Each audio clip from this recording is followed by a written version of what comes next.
is who in transaction. That's very important from a risk perspective and also relevant for the public sector.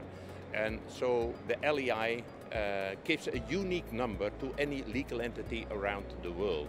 Second, the public sector is also considering next year to issue a paper not only who is who, but also who owns who.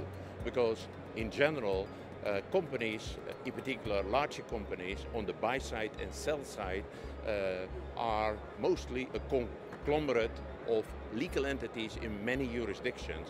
And those legal entities, part of a group, it could be a large bank, it could be a large customer, should be specified and also made available for free on the Clive website.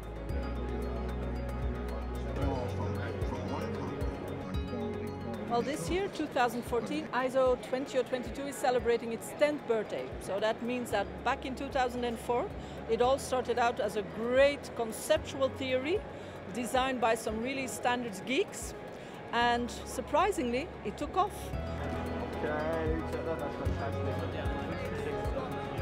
It's for me amazing if you look back where we are today.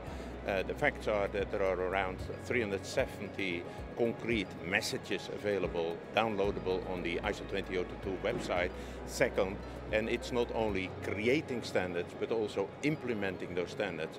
And some of those standards have been implemented already in 80 initiatives. And some of the initiatives, like the SEPA initiatives, means all countries in Europe that have the euro as legal tender for all payments, debit, credit transfers and direct debit. So for me it's amazing that looking back that the implementation, not only the creation of standard, but also the implementation has been so successful. So I'm proud.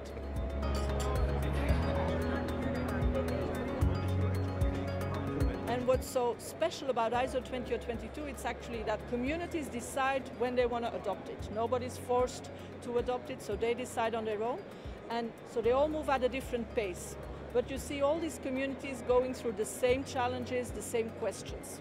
So I think now we reached a point, especially all the discussions at the Standards Forum are exactly about that, how we can communicate better, how we can coordinate better, and how we can collaborate better to make sure that implementation is as aligned as possible and that there's really a harmonized adoption, because that really makes a standard a true standard.